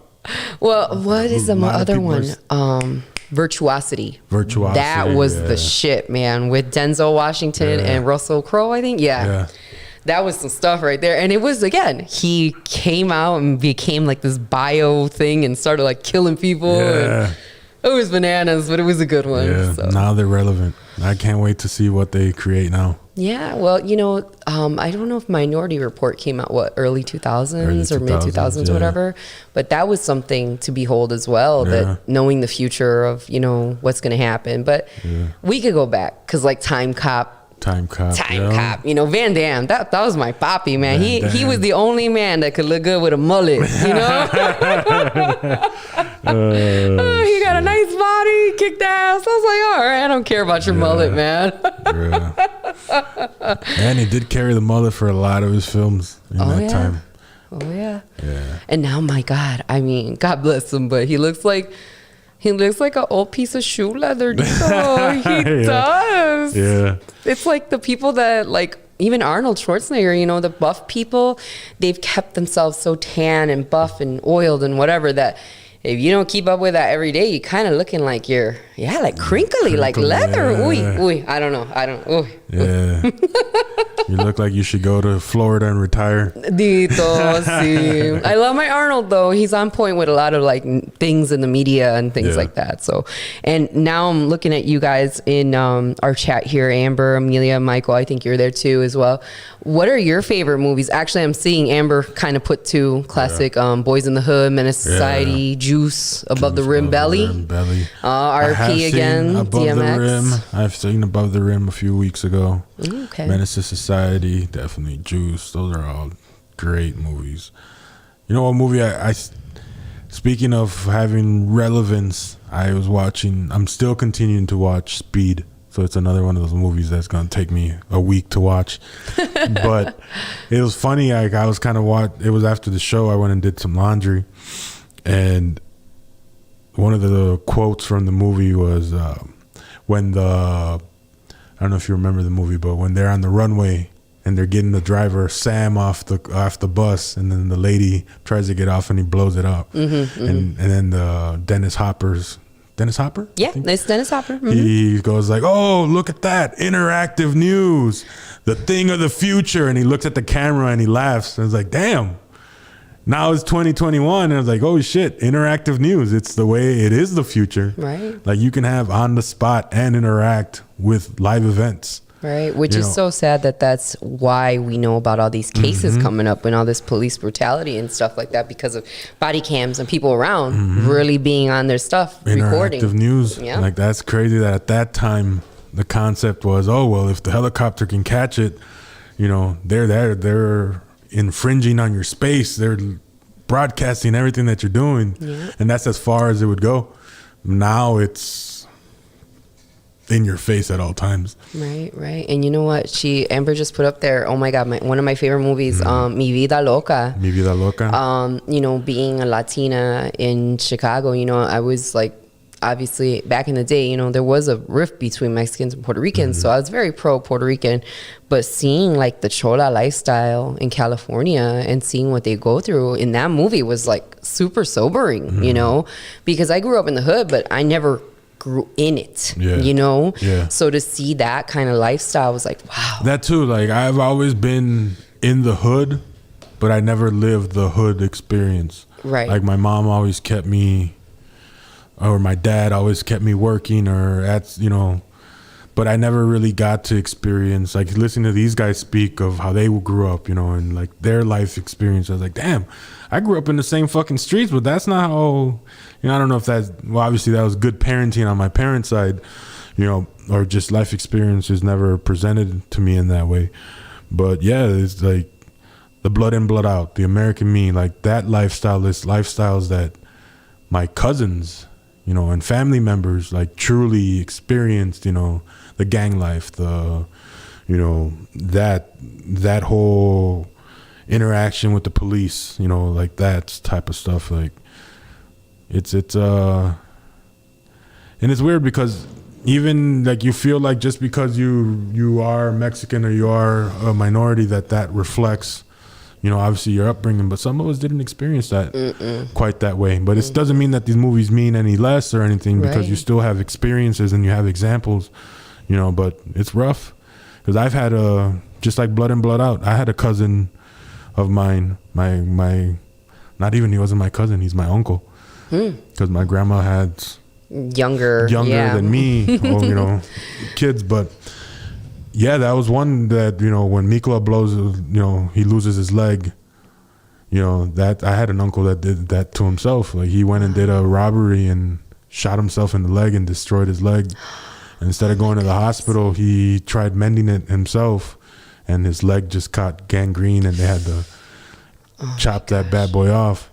So it's like, yeah, like not things that I seen myself play out, but have happened, in life. But those are great examples of some hood movies for us minorities. Yeah. And that's the thing, like you were saying, I was like, okay, so they killed this gangbanger in Chicago in my neighborhood on the north side, and he was like really well known. And when he was when they did his funeral and everything, they burned his car, and that was like a lot or two away from our home. So they put it in the empty lot, and they just burned his car. And like all the gangbangers that knew him and everybody, you know, in the sets and stuff, they came around and they like shared their respect. But I was watching, but I wasn't in it. And my parents were like, no, let's get inside, because if somebody wanted to come and do a drive-by, you know, everybody would be out right there, you know, kids, but there was everybody. Kids were there, grandmas, grandpas, people, because he was like the Robin Hood of our neighborhood in a way. And it was just bananas. And I always witnessed stuff, always saw stuff, but I never was in it, which is, thank God, you know. I mean, seeing people, you know, get shot and things around me, but never, like, it was never right there. Like, it might have been like a block away, and I saw like people running or whatever, but I was never really in it. Yeah, I was never in the part of the cast of that story. Right. You know, but yeah, same here. Like, it's always, you know, the event that happened down the block or someone that you knew, you know, because when I was in middle school, like, I had friends that were into that lifestyle, you know, and people that you meet through them. You know, I remember one thing that really affected me and kind of affected my decision making was, you know, while in middle school, I met, through my friends, I met a young guy that, you know, we were monaguillos, so we did the church, you know, services and whatnot. And the guy that I had met the day prior, like the following day, he was killed at the steps of the church. Oh my. And I was like, fuck, like, that guy was literally with us yesterday doing this church thing, you know, being one of the monaguillos, one of the altar boys or whatever. And then the following Sunday or that weekend, you know, he ends up getting, you know, murdered in the front steps. I'm like, fuck. Jesus. Like, that opened my eyes to pretty much what my mom tried to instill in me. You know, I always thought my mom was, you know, just being a fuddy-duddy, that she wouldn't let you hang out. Giving me a and reason stuff. to where she's yelling at me and I'm on the other side of the wall fucking flipping her off. You know, doing you're that. so Because upset, I'm so upset because she don't let me hang out with my friends. And you see, that's why. And not necessarily that it was 100% right, because I think I should have had a little bit more freedom to experience some of those things or just to have the opportunity. But shit, I'm here, so... Right. You know, it had to be what it had to be. It's super sobering when your parents are like, stay in school. And, you know, I got bullied really bad in school, and I left my first year. And I still think now, I'm like, damn, I wish I would have stood in school, but not at that one, because I probably would be dead, you know, because I didn't want to go out with one of the gangbanger guys. What a weird thing. Girls were jealous that he liked me, and then they were mad at me for not going out with him too. So they would beat me up. I'm like, what kind of logic is this? You don't want me with him, but then you're mad that I rejected him. I'm like, I got thrown downstairs. I mean, like, got confronted on a bus with a bunch of guys and girls. And I was like, you know what? I don't think we're doing this anymore. And I left school. And now in my 40s, 41, I wish I would have finished. I wish I did go back. I got my GED, but I still wish I would have finished. And I still think about college now, which I think I still want to go for producing or broadcasting. I think this is fun. To me, this is giving me a path. So yeah, no, definitely. You know, and I think that's a story that really doesn't get told. You know, the Hispanic experience, like through the growing pains of being a Hispanic in high school, and that, you know, you always get, if you get that aspect, it's always like the substitute where, the Hispanic is a drug dealer and he's infiltrated the high school, and it's 60-year-old Mark Anthony playing a 12-year-old high school kid, you know, and that, you don't get that, you know, the implications of, you know, dating or being sought after by somebody that has, you know, machismo type of views at that age, and how those implications, almost similar to like Mi Vida Loca, you know, where it's more of a coming of age story, you know. And I think that's very important to represent that, because it's key, and there's a lot of people that have gone through those experiences, and it's entertainment, you know. Change the narrative a little bit, tell true stories instead of, you know, we're all criminals or we sell drugs, or if we're Hispanic we steal, you know, like that. You know, it's just it's time for a reform. It still might be true that we're cooking in your kitchens though, because we bomb it up. We Latinos will cook whatever, you know. We'll do that. We're good on the kitchen stuff, but it's true. You know, it's not. The stereotypes are not always the same, you know, and I think that's what everybody's fighting for. Well, I know that's what people are fighting for. Black people are fighting for that. Yeah. Even some white people are fighting to not be in that stereotype. Black cinema has really made that turn in these past couple. I'd say about 5 to 10 years, where now you're telling real stories. You know, not everything is Boys in the Hood, Menace to Society. Right. You know, now you have stories of the kid that likes anime and is growing up in the hood and wants to be a designer or wants to do this and that. Like, those type of stories are more acceptable now. You know, I think it's us as Hispanics, it's time to, or not necessarily us, well, maybe me, because that's what I do, but in the film industry, like, I think we should be more open to telling real stories. Yeah, that would be. Hey, man, you want to get together and do a short story? We might get nominated for an Oscar. Do you know? I do. I'm loving the I guess I would say like the Oscar season right now. I don't know if you know how many people of minority are just nominated across the board for hair and makeup. First time a black woman got hair and makeup was for, I think it was Ma's Rainey Black Bottom or something like that. Yes, yeah. Ma Rainey's what was it? Bottom, right? Yeah, I think it's Black Bottom. Yeah, I think so. It's a Netflix movie with Chadwick. Yeah, that movie was actually really, really good. And I have not seen it. I really want to see it. Viola Davis? Yes. And so a black woman got nominated for the first time ever makeup and hair. Yeah, and just women across the board. Regina King is being nominated for Best Director. Look at that. And look at that. First black director. Larry would correct me if I'm wrong, but I believe it's first black director to be nominated and first woman director to be nominated and first black woman director to be nominated. So I think it's a big feat. Right. I mean, or something like that. Yeah, I think she's the first black woman director because I thought I remember the lady from The Hurt Locker. She was a director. And she won. Yes, so, first black. But yeah, first black woman. It's a feat. It's a major to be, and Regina King's been, man, since I was young. Yeah, she's 227, right? She was always the hot. See, Larry always says 227. I don't know. I've never seen that. It's such a great show. 227, man. I used to love watching those shows. Okay, that's where I remember her from. You know, but yeah, she's always, her career, just to see her as an actress and then just to make that quantum leap into like, no, I'm no longer because she still knocks out roles, but now she's behind these are my stories. Yeah. This is my work. You know what she did with Watchmen. You know, I don't know if you've got a chance to watch new that. show. Yeah, on HBO. I did not get to. She did a phenomenal job on that. Okay. You know, she has a lot of good work that she's been helming. You know, and it's great. Awesome. I really don't like the fact that they're choosing the year where nobody can go to the awards to nominate everybody. You know, that kind of is Oscar-ish. You know what? This is why it happened. This is exactly why it happened, because this is the year that we couldn't go to the movies.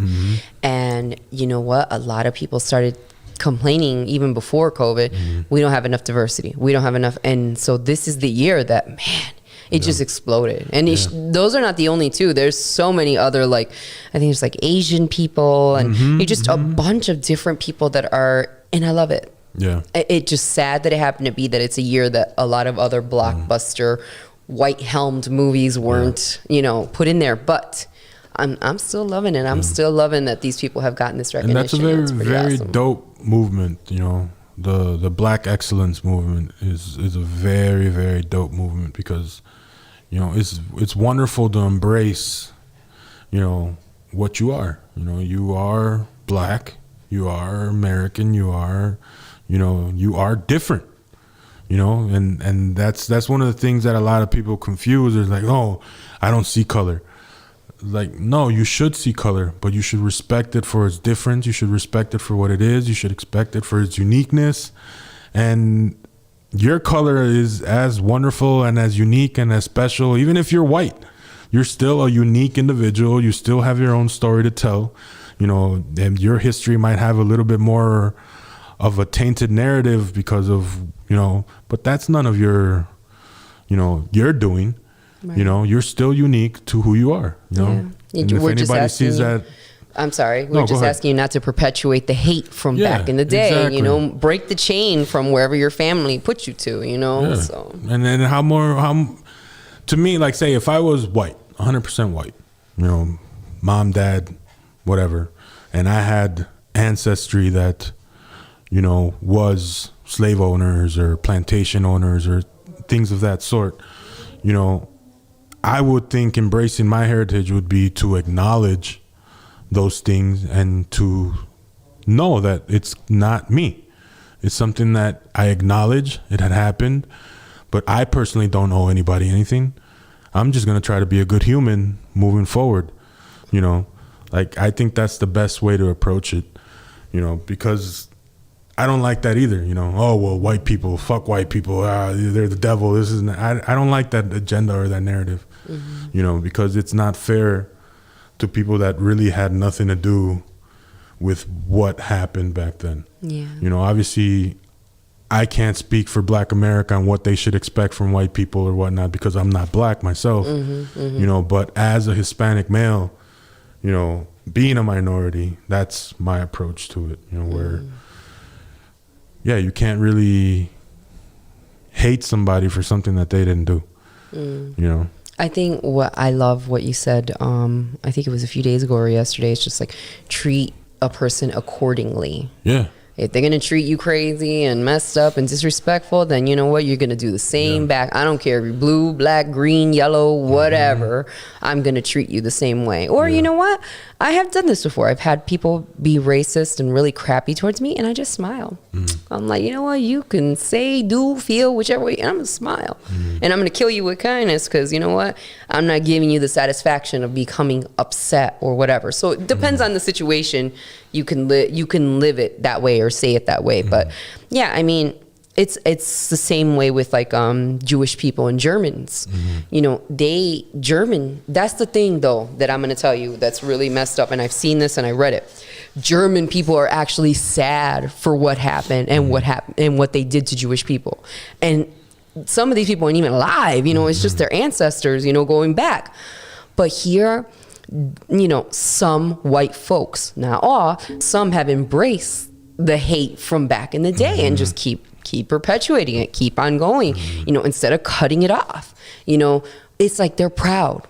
You know what? Be proud to be whatever you are. That's fine. But when you start making it about not giving equality to everybody or crapping on another person, right there is just, come on. Yeah, and you know? can't erase the history. The atrocities that have been done, you know, they've been done. It's like, Right. Like, you can write the book however you want. Like, you know, as long as there's people that experienced it, the true story is always going to be there. You know, so what better way to address it than to embrace, you know, the discourse. Right. You know, ain't no point of be like, oh, well, I'm, you know, OG and everybody, you know, even Larry talks about it as like, okay, we're sick of the narrative of you guys feeling like you owe us something or you feel like you have to bow down to us because of what our ancestors are. Like, no, that's not what we want. It was like, just acknowledge it and let's move forward. You know, give us the opportunities, equal opportunities, and the right to achieve as much as you, and let's just get over it and move past it already. You know, and I think that's a very fair assessment, because if you could continue to try to badger somebody or go at somebody for something that they can't relate to, they were never around for, they don't have any relatives that exist anymore that lived through that, you know, it's like, what are you really doing? Yeah. You know, but perpetuating the same hate in a different style, Yeah. you know, a different narrative. Right. And for me, I have a lot of Native friends, and I'm not sure if you do as well, but they're kind of still stuck in that, in the reservation. Some of them don't have water, electricity, no education. You know, some people think, oh, they're living there, it's a free ride. It's not a free ride. Those people are struggling. Unless you're like Potawatomis, or there's other ones, Ho Chunk and things like that. They have casinos. They have those programs where they receive Right, right. They monthly subsidize. assistance, They yeah. give back money to their communities. You have to prove that you're part of that line. And Right, whatnot. right. But it's like, yes, they do, and the reservation is part of, people living there, and it's free to them and things like that. But it's not heaven on earth comparing to what these people used to own, which was all the land, to be put down to that small chunk and then not be taken care of. Like I said, clean water, running water, electricity, education. It's a wonder why people become, the stereotypical like drunk, because there's nothing for you. There's nothing for you. You're not going to strive to do anything better. And then the language is completely dying out on a lot of natives here, and that's so crazy to me because I'm a Latina. Yo siempre voy a hablar español. I always want to speak Spanish. This is something I'll never want to forget. And that's just something because my family taught me. But I feel like older generations that went through so much and then had the stories of the natives, they were scared into speaking English or another language. They could not even share their own language. So don't let it go now. Yeah. So yeah, it's a sad situation, and I would love to see that narrative as well. The native narrative. It's important. There's so many stories that are important to tell. There's like I don't know exactly what the name of the movie is, but it's a fairly current movie that I think is nominated this year as a Asian movie with the actor that played that was on The Walking Dead. He played I know who you're talking about, but I don't remember his name. I forget his name, but that particular actor is part of this movie that if you watch the movie you think it's an overseas movie, but the whole movie is the story of an Asian family here in America, but it plays out as if it's not in America. Like it gives you that vibe. So they're in themselves like, yo, why are you categorizing us as an Asian movie, in the Asian category when it's just an American story, And that in itself is like, it pushes your frame of thought. It's like, oh shit, yeah, you're actually right. It's like, I would get it if it's like, okay, Asian moves from wherever his homeland is, and now he's, his story of how he, goes into society and makes himself part. Okay, Asian category, I can see that. But if it's a story of American-born Asian Americans living their life through a story of their experience here as Asian Americans, why would you categorize in that category? In that court, and that's like, yeah. Oh, you see, Glenn from The Walking Dead, Glenn. I remember, and then he can't take a bet. There you we know go. that for a fact. Amelia says again, yes, an American story. See, that's the thing that I think that people don't get as well, and I talked about this with a few black people and a few white people before. Is like, you know what? I was born here.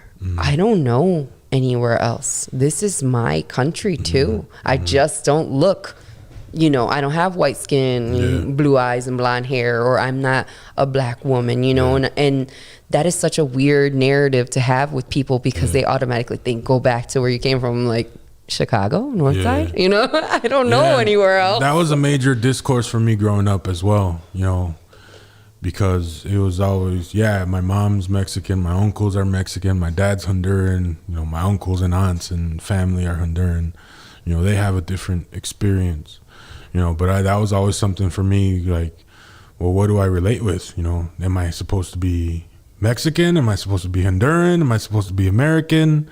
What? So I went through cycles in my life where I was like, whoa, yeah, Mexico, and try to be like my Cholo friends and like live that, Mexican flag draped over my, but I never really fully could commit to it because I'm not 100% Mexican. I have my Honduran side, which is a completely different type of history, but deep down everything, my upbringing, everything that I experienced was American, the 80s and the pop culture and growing up and all that. It's an American life.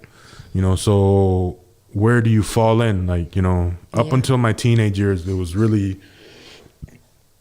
a thing that I had to venture through because, depending on who you're with, you know, like if I was with my Puerto Rican friends, you know, then my Honduran would be, because it would relate more to them. It's more tropical, more of that ambiance. You know, if I'm with my Mexican friends, it's more, you know, Mexican, you know, but then when I'm with my white friends or my black friends, it's more of a black American experience, you know, like being with Larry and his family and meeting all them, you know, that made me feel a certain type of way because I was being cultured into their experience, you know, and learning their history and how it's been for them, you know, and white people the same, you know, it's like, oh shit, you guys got it pretty good, you know, and how to digress that, because even then that's an adventure in its own, because, oh, you're a minority, why are you hanging out with them? Oh, you're an Uncle Tom, or you're a, you know, you're that, or, you know, you're trying to be white. Or I was like, no, I'm not really trying to be anything. I'm just trying to find out who I am. Right. You know, don't have to typecast me in any single, Right. you know, now I'm human. There you go. I relate to as being a human, you know, because I can venture amongst different races or different experiences and not be stuck in, well, I define myself as this. You know, So you don't want to label yourself as anything. not really. No, not really. And I think this being here at 102.5, it really gives me the opportunity to live that out, because, you know, obviously when we're on the radio with OG and Burnham, you get that, you know, more inner city, more, you know, that black experience, that black, not necessarily black, but that American, you know, what's pop culture, that American experience. You know, but then when I hop over to Almil, it's more of that Mexican, you know, Latin experience. So I still get the chance to venture across the board. You know? Yeah, I know what you're saying. I mean, it's true. The narrative is so different for everyone and your experience, but I mean, we're American. I mean, if you really put it down to where you were born, it doesn't matter where, whatever, you're American. And that's why I think that's so sad with the Asian folks that got nominated. I mean, happy they got nominated, but it was here. But like, Asian people have been treated pretty terribly in this country as well. I mean, we can't even put them down. Ever And then since it's getting worse again, you know. Since we brought them over to build our railroads. Right. And then we put them away in camps too for a little while. And, you know, I mean, so everybody has a story to tell from where they came from and their families and things like that. But I mean, you were born here, you don't know anywhere else. This is where you're going to be. And that, I think, is the saddest thing when, like, a lot of the immigration stuff was happening. You know, they targeted Latinos more than anything, but Latinos are not the only ones that are here legally. You know, they just happen to be the ones that were right here. I mean, I have quite a bit of like Polish friends and Asian friends and just people from like other Spanish countries as well.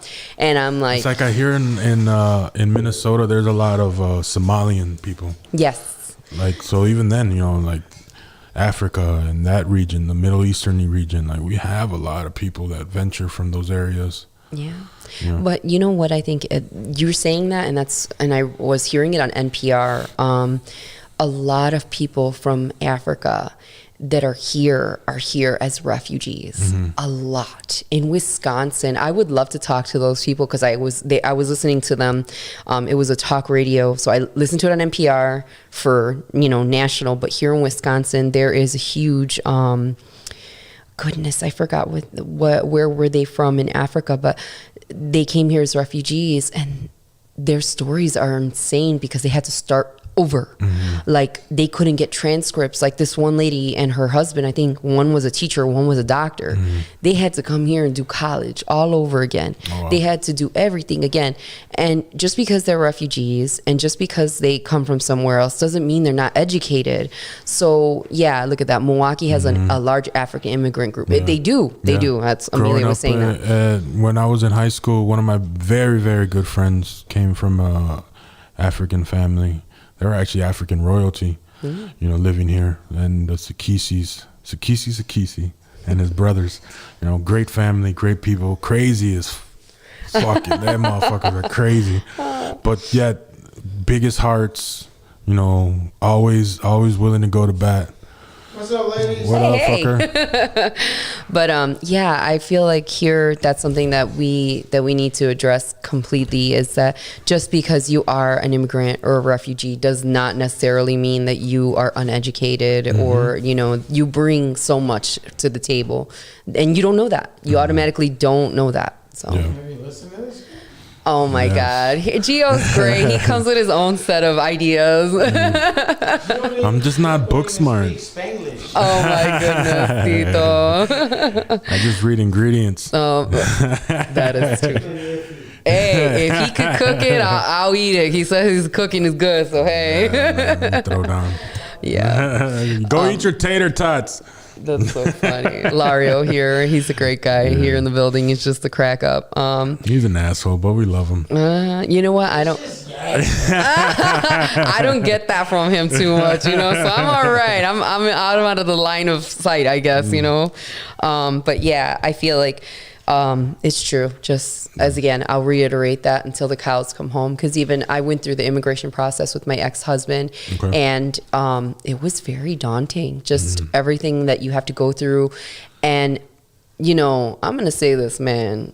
F y'all in the immigration system too for that stuff, because we went through like hoops and everything, and then it went from like all the paperwork that we were going to do, we had to kind of rush to get married because we didn't want to pay that price.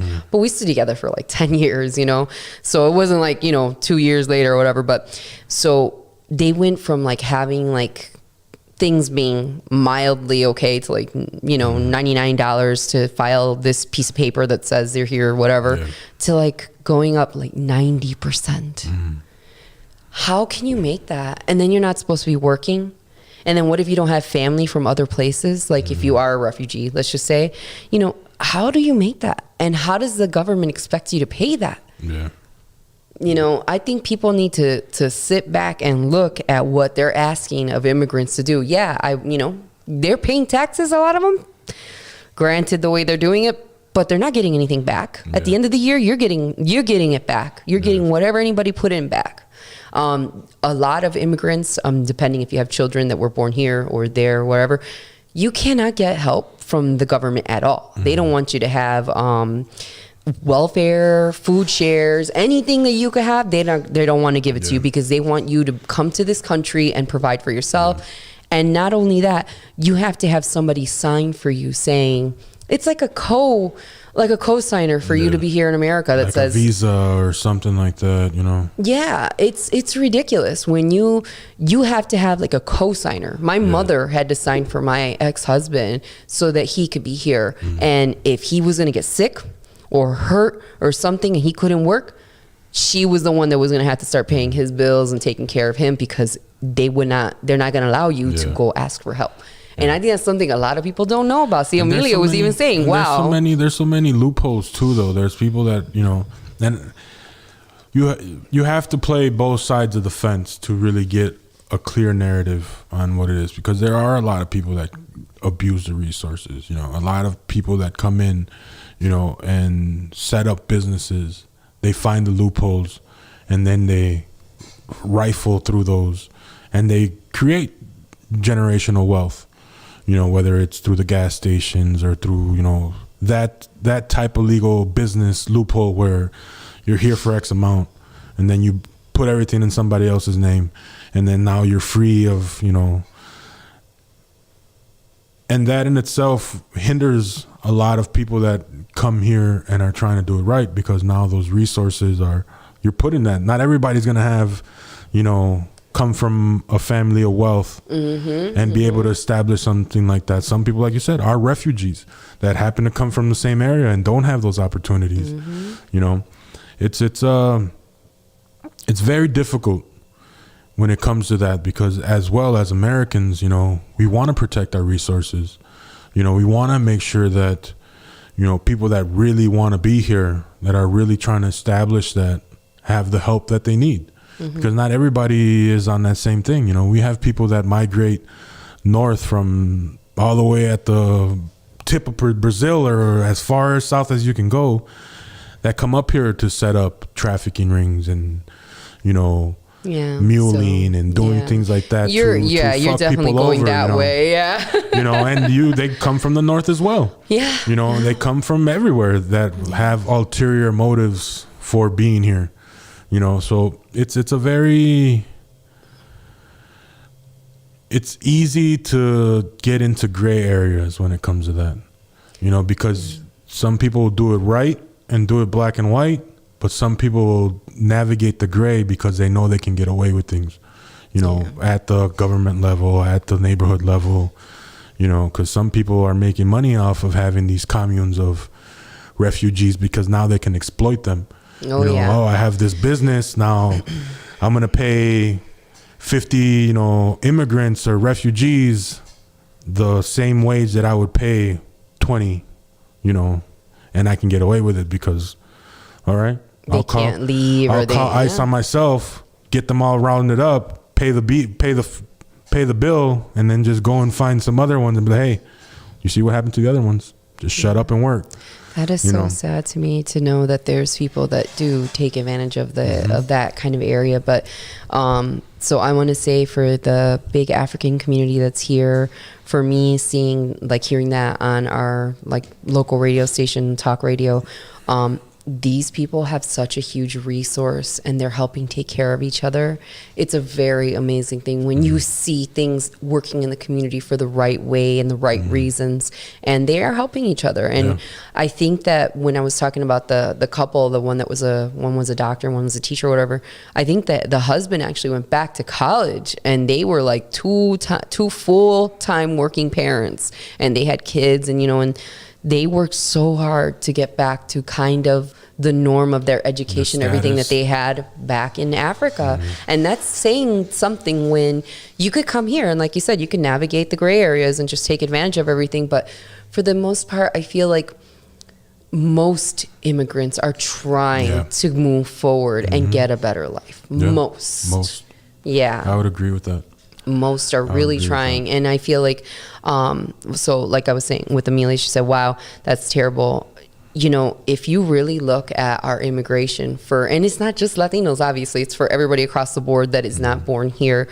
They have some really crazy hoops and rules and things that you have to do when it's black and white. Yeah. And we wanted to do everything legally and, right, because, this is a person that at the time, I loved him. I shared my life with him and I didn't want him to leave. They were cracking down more on immigration and he had overstayed his visa. And you know what he was doing with that money? He was sending it back to his parents. So it wasn't like he was here partying. No, he was working 60-hour weeks and just working and sending money back and saving money. And finally, when we met, it was just like, it happened so fast, but I knew at the time that it was right for me. I just didn't realize what I had to go through for him to be here legally was just, it was so scary to think that you could lose the person to the point where we were even considering that I was going to live Southern California. He was going to live in Tijuana so I could go back and forth to see him. And that was just, again, when you love somebody, you're going to do anything you can to be around them. Yeah. And we did everything we could. And if it wasn't for my parents and his parents, we would not have made it to today where he is an American citizen. And our daughter, him and my daughter, they're happy, comfortable in California. And he was able to make his parents legal immigrants as well.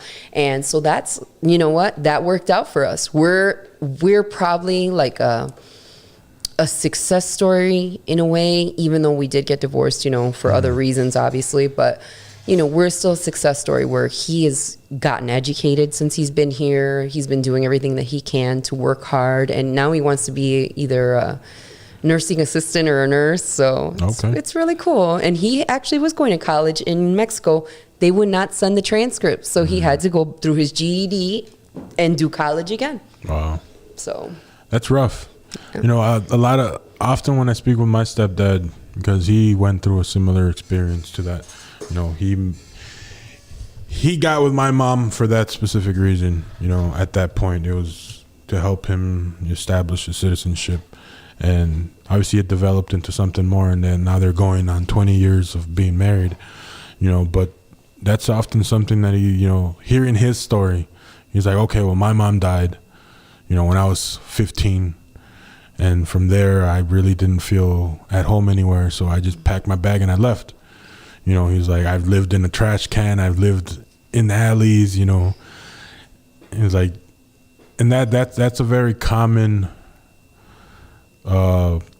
theory or way of seeing things from people that have or are refugees or are people that come to this country under those extreme conditions, as to like how us that are born here, how we struggle so much to get shit established. It's like, yeah, it's, and how their hard work and their, resilience and determination really gets them to a place where, they're well established, and it's like, yeah, I get it and I understand it, but just because we're born here doesn't mean that the system is designed for us, in that, and I'm also not one to be like, oh, well, the system's meant to keep us down, I'm not one of those. I've been the victim before. I've had that mentality where, oh, well, fuck the police because they're here to put me down. And to a sense, yes, the system is not where it needs to be, but it's not like, oh, well, I'm going to keep Gio down because he's brown. I don't feel it that way. I feel a lot of it is within myself, being able to be, like we said, productive with our time, productive with how we, and I think that's where the explanation gets kind of taken away, where instead of telling, as people that have experienced that, instead of telling people, well, I pulled myself by the bootstraps and I didn't have shit and I came here and look where I'm at now, instead of telling them, that was my experience, your experience is different, but it's not, don't be the victim. It's all in how you do it, because it's just by that, like you said, your ex-husband, 60-hour weeks, going to school, it's not, we have the easy part of being able to go and sign up for shit and do shit.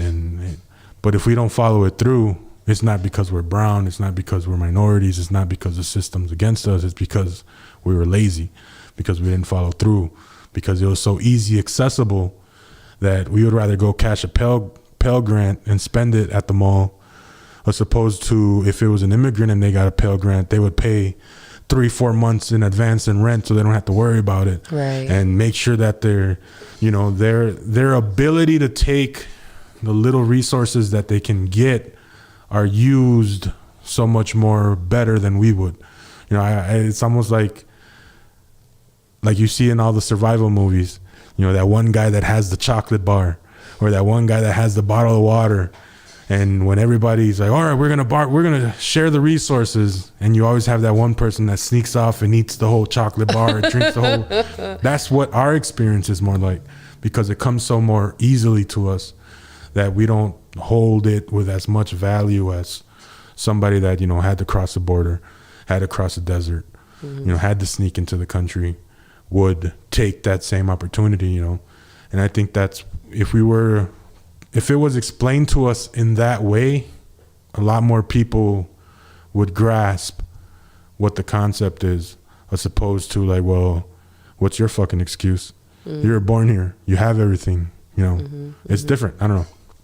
Yeah, no, I get you. And, the other thing that I think a lot of people too don't get through their heads in a way too is like, yeah, we live in a get rich time. We actually do. But a lot of people don't get there. No. And you end up just like kind of hanging yourself trying to live that lifestyle instead of getting educated and taking advantage of the things that somebody else that's not from here, or, somebody else that's like lived poor completely for their whole life will take those resources and do something amazing with it for themselves. I remember years ago, and I'm not sure if it's still on, I think it was called Kiva.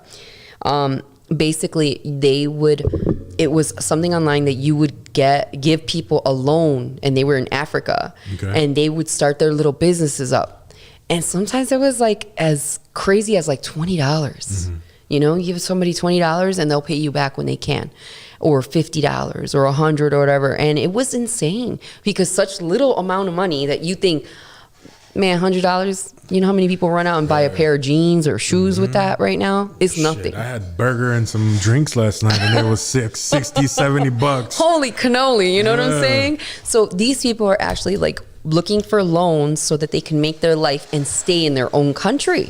So that right there was an amazing program, you know? And like, okay, so what that rapper that he went and like made his little Akon? Yes. Yeah.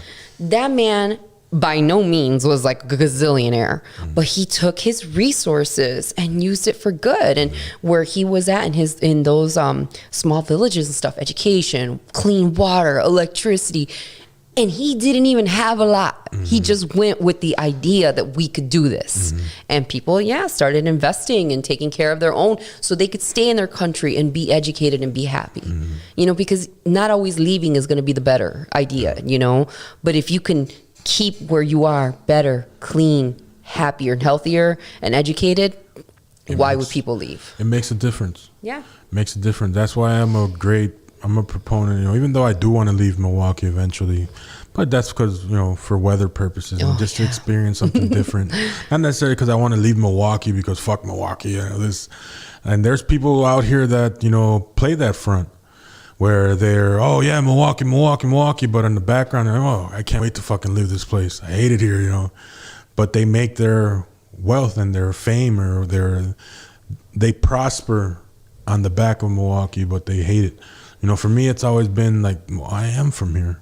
Like, I don't necessarily want to leave, but if I am not here, I want my presence still to be here. You know, and that's, I think it's a clash with how our city runs. Because our city is very egotistical, very me. You know, let me shine, let me thrive. You know, and then when I'm done, when I die and I'm long gone, then whoever can take the helm from me, you know, it's very, very old worldish in that way, where people are trying to inherit their skills or their trade or what they have or what they have accumulated and leave it within themselves, their children, or, you know, which is cool. But if you have the ability to uplift, you know, and really Share make with a your difference, community. share with your community, better your resources, you know, better your area, it's a completely different mindset and you can achieve so much more in so many different things in that manner. But this is I'll throw it into the air and say this is the direction that we're heading to. If it's reality, I haven't reached the level of success to really say, well, this is truly what it is, you know, but I would think that hopefully with the new entrepreneurs that are coming in, you know, that are starting to take the helm or take those leadership positions, that it's starting to change and becoming something where, you know, it is becoming more of a community thing, not a how good can I set myself up and then block everybody else out. Yeah, it's definitely with the younger generation that I've seen now, it's very grassroots. It is very, let me help you, you help me, let's move this on. I do remember actually OG was talking about that where, you know, he has given a hand up to some people and then they'll turn around and be like, I'm not helping you, but he put them up, you know. Yeah, I understand. You know what? When you work hard for it, you know, you work hard for success or whatever that it is, but don't forget the little people or don't forget the people in your life that helped you along the way, you know, reach your goals and stuff like that. And that's why I think Milwaukee, like, I'm not from here either, but I say this is my heart right now. I do love Milwaukee. I can't stand the weather. Now there's a granted. The weather can go to hell in a handbasket, but I love the people here. I've made my life here, my family here, you know, and not even like blood people, just like, you know, Gio, you've been cool as hell. And people here in 102.5, the family has literally been like a family. And the people that I've met before you guys too, all my Dead Man's carnival group and all my burlesque people and all that. I love that family. They come together, they help each other. It's a community. And that's what I'm thinking that I would hope the future to be like I said, grassroots. Yeah. More help instead of hurt each other. Yeah. And that's what we need here in this community. So Yeah, so we'll continue to work towards that. And then, like Amelia said, there are leaders that are trying, and like we were saying yesterday when we spoke with our second guest, parent, it takes, and we speak of it often here, is like it takes action. It takes call it complaining or making awareness. Like you have to voice, like Freddie Hampton, you say, power is within the people. If as the people we don't settle for the measly crumbs that they give us, and we speak up, they have no choice but to address what our concerns are. And that's not only at the government level, that's within our community and amongst ourselves. If there's something that you see in the community that you're not liking, then, whether it's, drug selling or whatever it is that truly affects your way of living and your sanity and the way you see your community operating, if there's enough of you that see it that way, then you should be able to voice your opinion and get change, Yeah, that's what I mean. That's exactly what we're trying to do in any situation and across the board. It's like, that's why these like town hall meetings and stuff are held. They need like a community meeting, in different places so that you could get together and be like, hey, you know what? I might not like you as a neighbor, but I work third shift. Do you think you can keep it down at least around this time so that the wall that separates us isn't killing me? Yeah. Instead of being like, I'm going to call the police or I'm going to set your car on fire, whatever that it is, we need to come together as communities and talk about what and why things are going on so we can help each other. And yeah, I feel like a lot of the entrepreneurs now are really definitely setting that narrative, setting those goals for different people here in Milwaukee. And it's not just people that are entrepreneurs, it's anything across the board. Charity works, and it takes a village. Yeah. It takes a village. Yeah. So We got a lot of work to do. yes, definitely. The good thing is, hopefully we have the time to address and to make something out of it, It's like we're not guaranteed time. So if in the time that we have, we can affect that in any way, even if it's through general conversation like we're having now.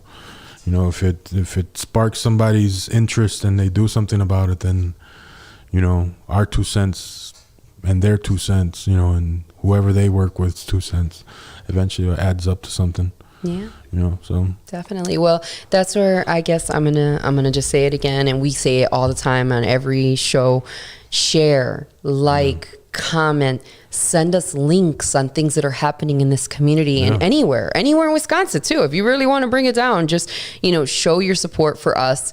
We will push it out there, and that way people know that these things are available. Volunteering, food pantries, which Sair is involved in a few food pantry things going on, and just different things like that. We want to know what we could do to help each other in this community and, feel that the resources are there too. So.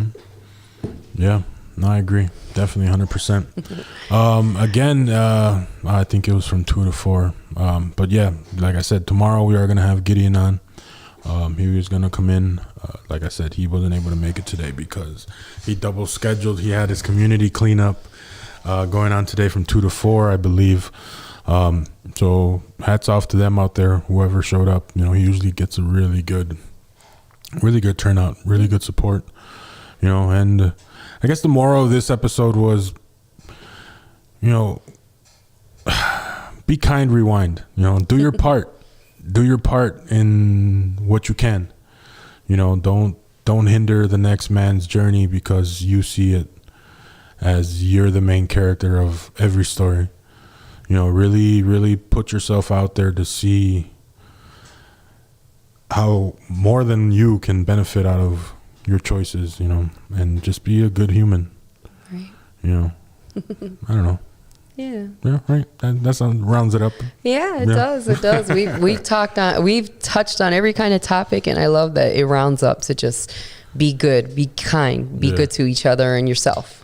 So Yeah. yeah. You know, and hopefully that gives people the courage to go out and reach out. And you know, if you have to be selfish to get to a point where you can help somebody else, then go and do that. Go get yourself educated. Go work and go to school, or go do what you have to do to get yourself to a position where you're happy with what your abilities are. You know, there's no point of having these grand ideas of how you want to see the world to be, but you're not doing your part to put yourself in a position to help. You know, that's also very key, I would think. You know, Definitely. Yeah. And I just like learned last week or this week about Jakari with the shoes Yeah. for kids and stuff like that and people. So, I mean, there's people that are moving around us and they're doing their thing. Yeah. And for you to find out new things, that's why I said share us, like us, you know, put all kinds of like links that are important to this community. You know, hey, you know about a job, a virtual job fair or something. Put it out there so we can help each other get better, be better. yeah, and don't put out your videos on how you sell pit bulls and how you you that's not the content we're looking for. Like, we're willing to help and move, you know, things and get you out there. If you're an entrepreneur and you got a product, you know, whatever, that's obviously you can contact us or Zaire and he'll give you more information on how to do that accurately. But if you are a community activist or are involved in something like that, all day, put it in our chat room, you know, because we will approve those messages all day. Because the more resources we can provide and we can spread the word, like Roxy said, you know, that benefits the populace. Right. And that's what we're here for. We're not here just to do our verbal diary for the day, you know, or just, you know. It is cathartic, though, I gotta say, talking and, you know, getting your perspective as well, because you're different from me. I feel like I'm more like a Larry, where the sponge isn't completely taking in everything, but I'm more, woo! Yeah. And you're more like, free spirit. I'm more, yeah. You know, it's a lot of training, a lot of being able to open up. And I don't know, I do get kind of bland, but I'm just taking it all in. That's just how I do it. Cool. Yeah. Where I come in, like, I don't know if you know who Rip Torn is, but I come in with, like, you know, he used to come in with like crackers and they used to just throw confetti everywhere and just be crazy, you know? Yeah. Oh my God. But to each their own. Definitely. We're almost to the end of the show. Yeah, we are. Goodness. So yeah, thank you everybody that joined us. I see we still got people linked in. Thank you guys for joining us. Amila, again, if you want to put in the chat here real quick the name of your book, for whoever is listening today. Let me see. I'm over here trying to read. Okay, I already read that one. Read the comments. Yeah, we'll be back tomorrow with Gideon. Should be a good conversation. Tonight, actually, we do have Frecuencia al Mil going on tonight. We have a very special guest from Mexico coming in for Cheleando en Vivo. So that's going to be a very successful comedian. And the guys from Life con Almil Records are going to have Aka coming in. He is bringing Baby Ranks to VIP Lounge this weekend. Awesome. So we're going to be interviewing him about his experience in the music scene here in Milwaukee, his trials and tribulations and all that good stuff. So that's going to be very, very informative. So I look forward to that. And yeah, I think we're done. Yeah, we're good. So let me cue this video again. Ladies and gentlemen, thank you for joining us. This has been the Method Lab. And guess what? We are out. Let's see if this video plays. All right. Oof, my ears.